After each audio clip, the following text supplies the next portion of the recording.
8월 28일 수요일 토론토 한인장로교회 새벽기도에 오신 여러분들을 주님의 이름으로 환영합니다.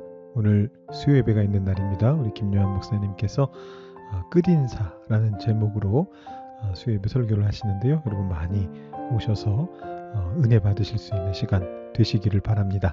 네, 함께 기도하며 오늘 아침 새벽기도를 시작하도록 하겠습니다. 하나님 아버지, 하나님의 크신 은혜에 감사를 드립니다. 우리 교회를 사랑하셔서 우리들에게 기도할 수 있는 시간을 허락해 주시고 말씀에 귀 기울일 수 있는 시간을 허락해 주시고 매일매일을 같은 말씀으로 같은 기도로 시작할 수 있도록 인도하시는 은혜를 감사드립니다. 하나님께서 우리를 하나로 만들어 가실 때에 우리가 매 순간마다 화평을 추구하면서 주님의 뜻을 깨달으며 그 뜻대로 살아가기 위해 애쓰며 저희가 살게 되기를 소망합니다.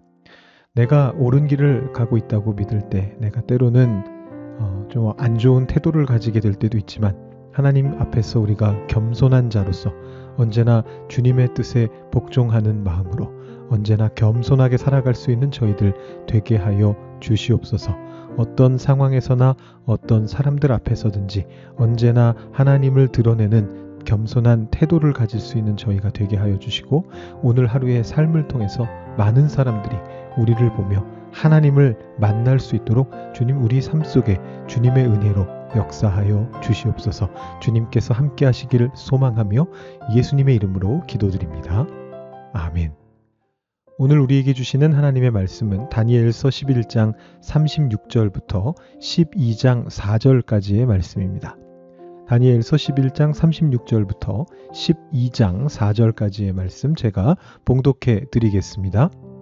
그 왕은 자기 마음대로 행하며 스스로 높여 모든 신보다 크다 하며 비상한 말로 신들의 신을 대적하며 형통하기를 분노하심이 그칠 때까지 하리니 이는 그 작정된 일을 반드시 이룰 것임이라. 그가 모든 것보다 스스로 크다 하고 그의 조상들의 신들과 여자들이 흠모하는 것을 돌아보지 아니하며 어떤 신도 돌아보지 아니하고 그 대신에 강한 신을 공경할 것이요 또 그의 조상들이 알지 못하던 신에게 금, 은, 보석과 보물을 들여 공경할 것이며 그는 이방 신을 힘입어 크게 견고한 산성들을 점령할 것이요 무릇 그를 안다 하는 자에게는 영광을 더하여 여러 백성을 다스리게도 하며 그에게서 뇌물을 받고 땅을 나누어 주기도 하리라.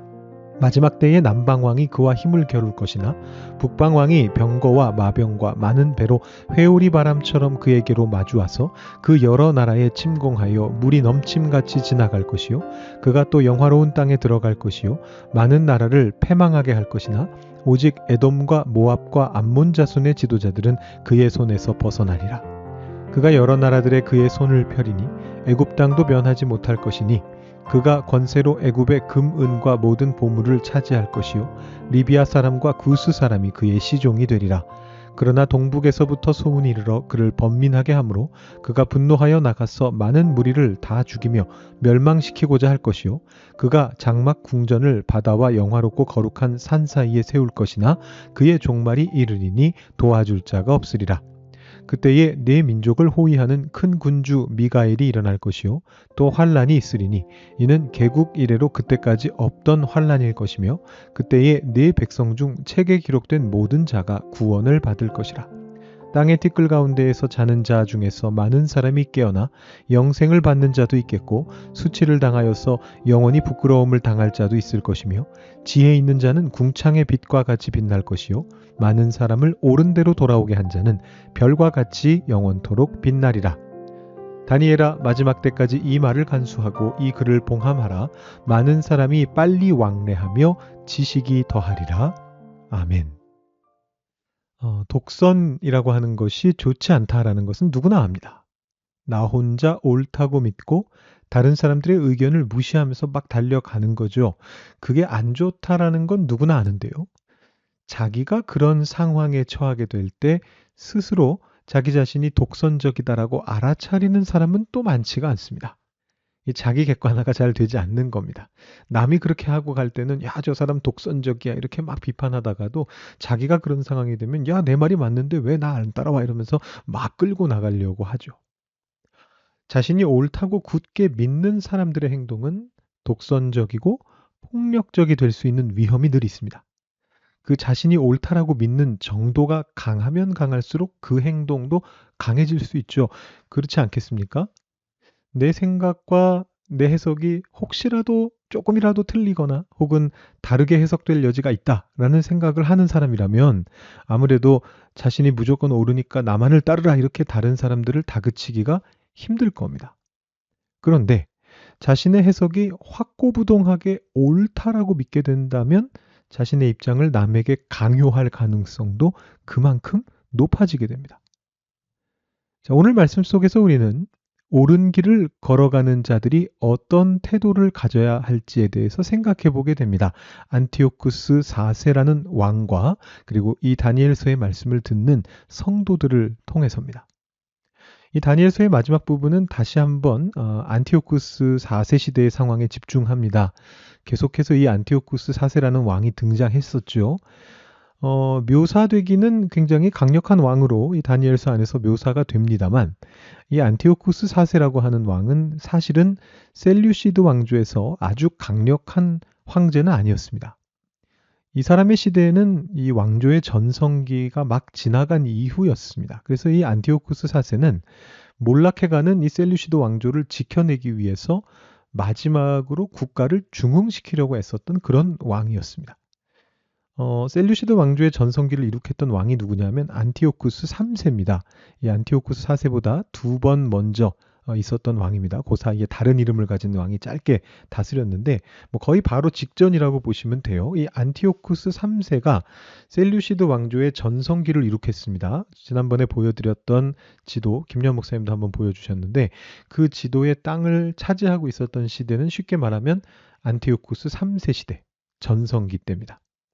자, 그런데 그 왕이 말년에 당시의 최강 대국이었던 로마하고 대결을 하게 되는데 패배하게 됩니다. 그러면서 이 셀류시드 왕조가 내리막길을 걷게 되었습니다. 그래서 로마에 배상해야 되는 막대한 전쟁 배상금을 물기 위해서 셀류시드 왕조는 여러 나라들에 있는 여러 지역들에 있는 이방 신전, 그들 입장에서의 이방이죠. 이방 신전의 기물들을 열심히 털었는데 아마 예루살렘 성전의 기물도 이때 다 압류를 당했던 것 같습니다. 그런 내용이 외경인 마카베오기에 적혀 있습니다. 마카베오기에서는 그렇게 털어가려고 했는데 천사가 기적적으로 막아냈다 이렇게 적혀 있는데 실제로 털어갔는지 털어가지 못했는지는 모르겠습니다만 그런 시도를 한 건 확실한 것 같습니다. 그렇게 열심히 모아가지고 간신히 배상을 마친 셀류시드 왕조가 이제 안티오쿠스 4세라고 하는 왕을 통해서 중흥기를 맞이하게 됩니다. 중흥기이자 뭐라고 표현하면 좋을까요? 마지막 전성기? 이 전성기는 이미 지나갔지만 마지막으로 좀 떵떵거리는 시기가 이 시기입니다. 그래서 이 사람의 정책이 대략 성공을 해가지고 여러 전쟁도 많이 승리로 이끌었고 사회를 통합시키면서 셀류시드 왕조가 급격히 내리막으로 가는 것을 간신히 막아냈습니다.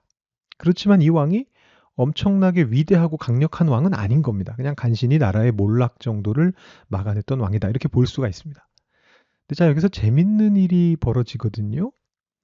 이 다니엘서에서 안티오쿠스는 막강한 왕이자 악랄한 왕으로 그려지는데 지금 살펴본 것처럼 이 왕은 실제로는 그렇게까지 막강하지도 그렇게까지 악랄하지도 않았습니다. 그런데 다니엘서에서 이 왕이 이렇게 묘사된 데는 유대인들의 관점이 들어가 있습니다. 유대의 입장에서 볼 때 이 왕은 막강하고 악랄한 왕이었어요.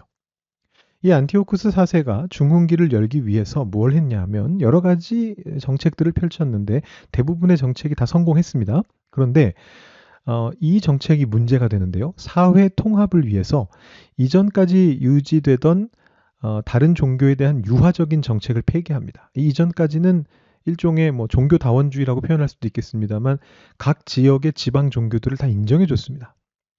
근데 그걸 폐기하고 모든 종교를 그리스 종교로 통합하는 종교 통합을 시도합니다. 제우스를 최고신으로 삼는 그리스 종교, 다신교내로 모든 종교를 통합시키려고 하는 거죠.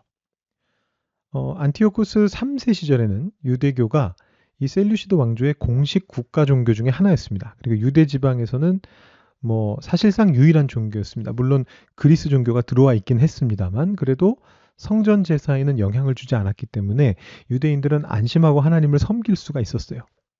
그런데 안티오쿠스 4세가 모든 종교를 그리스화하기로 하니까 가장 강력하게 반발한 민족이 바로 유대인이었습니다.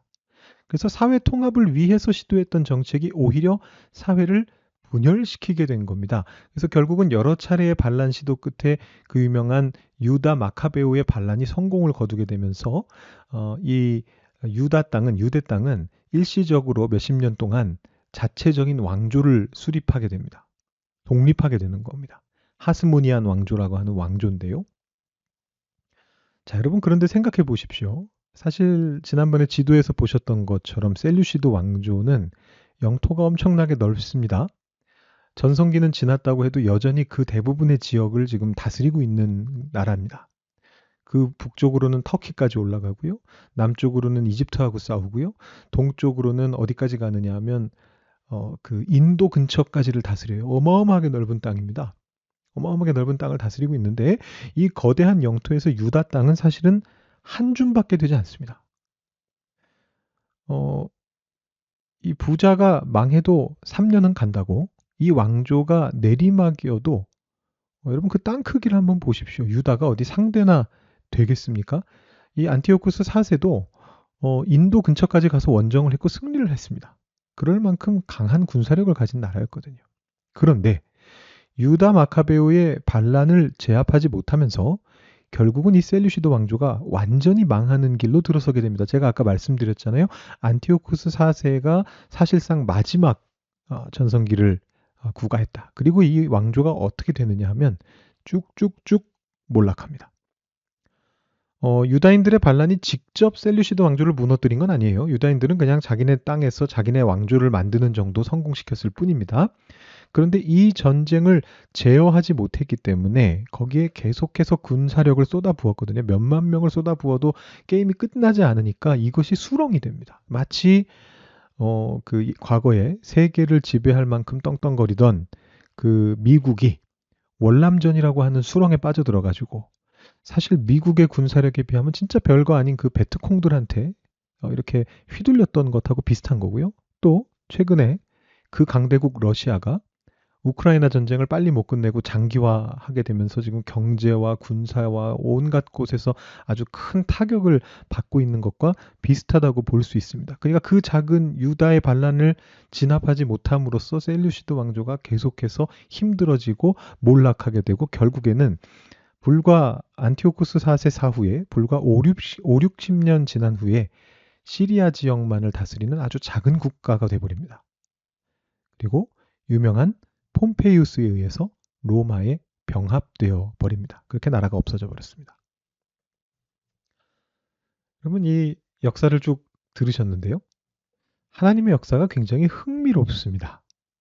나라를 중흥시키기 위해서 애썼던 이 안티오코스 4세가 그렇게 나라를 중흥시키기 위한 일환으로서 종교 통합을 시도한 거예요. 여러분 생각해 보시면 우리 그 기독교인들의 어떤 선입관을 배제하고 이 성경에 적혀 있는 유다인들의 관점을 배제하고 그냥 사회적인 어떤 역사적인 그런 관점에서 생각해 본다면 이 안티오쿠스 4세가 특별히 잘못된 판단을 한 건 아닙니다. 나라를 부강하게 하기 위해서 사회를 통합해야 된다. 그러기 위해서 모든 사람들이 한 종교를 믿게 만들면 얼마나 사회가 잘 통합되겠느냐. 옳은 말이죠. 굉장히 옳은 말일 겁니다. 유대교가 반발할 때 이 안티오쿠스 4세가 굳이 유대인들을 능멸하는 방식을 택했는데 그건 분명히 그의 실수였다고 볼 수 있지만 그에게는 그래도 괜찮다라는 확신이 있었습니다. 말씀드렸던 것처럼 유대는 작은 지역이었고 이 셀류시드 왕조의 대세에 어떤 영향을 미칠 수 있는 지역이 아니었습니다. 그래서 이 안티오쿠스 4세가 유대인들이 반발할 때 어떤 행동을 했느냐 하면 이것이 오늘의 포인트인데요. 성전에 침입해서 유대인들의 토라를 불태우고 제우스 신상을 성전 안에 세우고 돼지 피를 성전 벽에 발라서 성전을 모독했습니다. 그런다고 제국이 망하겠습니까?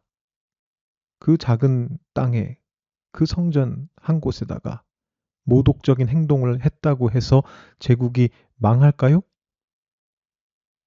네, 망했습니다. 그 결과로 제국이 멸망으로 향하게 되는 겁니다. 흥미로운 일이죠.